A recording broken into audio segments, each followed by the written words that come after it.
కాకినాడ జిల్లా జగ్గంపేట నియోజకవర్గంలో వినాయక చవితి వచ్చిందంటే చిన్న పెద్ద లేకుండా వీధిలో సందడి చేస్తూ ఉంటారు.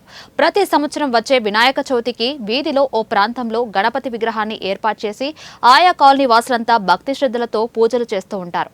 9 రోజుల పాటు డీజే పాటలు, డాన్సులు, వివిధ సాంస్కృతిక కార్యక్రమాలతో అలరిస్తూ ఉంటారు. ముఖ్యంగా యువత ఒక కమిటీగా మారి వినాయక చవితిని దగ్గరుండి జరిపిస్తూ ఉంటారు. ఒక్కో వీధిలో ఒక్కో రూపంలో కనువిందు చేసే బొజ్జ గణపయ్యలతో గ్రామాలు భక్తి పారవేశంగా మారుతూ ఉంటాయి. నవరాత్రులు మధ్యలో అన్నదానాలు ఏర్పాటు చేస్తారు. నవరాత్రి ముగిశాక భారీ ఎత్తున నిమజ్జన కార్యక్రమాలు చేపడుతూ ఉంటారు.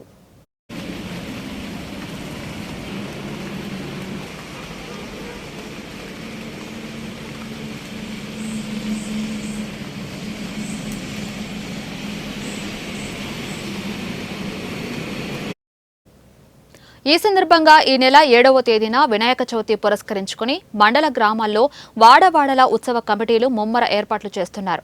పండుగకు మరో 3 రోజులు మాత్రమే ఉండటంతో ఎక్కడికక్కడ పందిళ్లు వేయడం, చందాలు దండడం ఇతర పనులపై కమిటీలు బిజీగా ఉన్నాయి.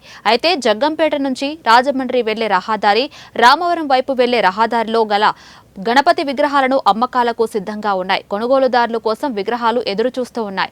పలు చోట్ల ఇప్పటికే అడ్వాన్స్ సొమ్ములు చెల్లించి విగ్రహాలను బుక్ చేసుకున్నారు. చవితి ముందు రోజు రాత్రి పందిళ్లకు ఈ విగ్రహాలను చేరుస్తారు.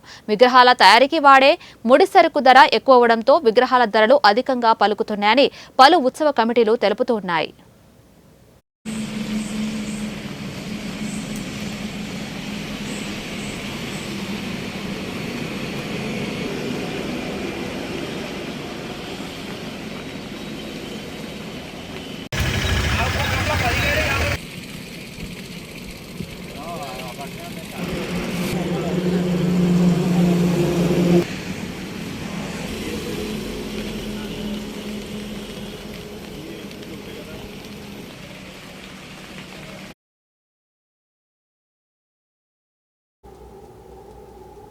ఉత్సవాలకు అనుమతులు తప్పనిసరిగా తీసుకోవాలని పోలీస్, విద్యుత్, వివిధ శాఖల అధికారులు తెలుపుతున్నారు. దీనిపై ఆన్లైన్లో ఓ పోర్టల్ సైతం క్రియేట్ చేయడం జరిగింది. ఈ సందర్భంగా జగ్గంపేట సిఐఎస్ లక్ష్మణరావును మీడియా వివరణ కోరింది.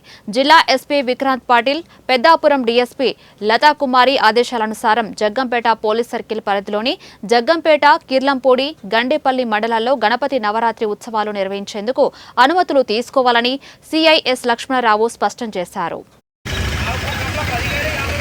ప్రజలందరికీ తెలియజేసేది ఏంటంటే ప్రతి ఒక్కరూ ఎవరైతే వినాయక చవితి సందర్భంగా పందిర్లు వేస్తారో వాళ్ళు కంపల్సరీ సింగిల్ విండో సిస్టమ్ ద్వారా కంపల్సరీ పర్మిషన్ తీసుకోవాలి.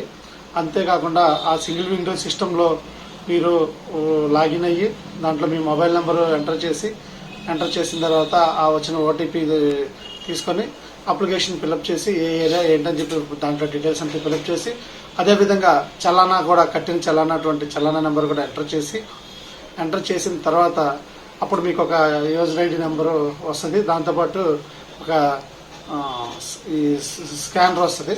దాన్ని మీరు అది డౌన్లోడ్ చేసుకొని మీ పందిల దగ్గర కంపల్సరీ పెట్టాలి.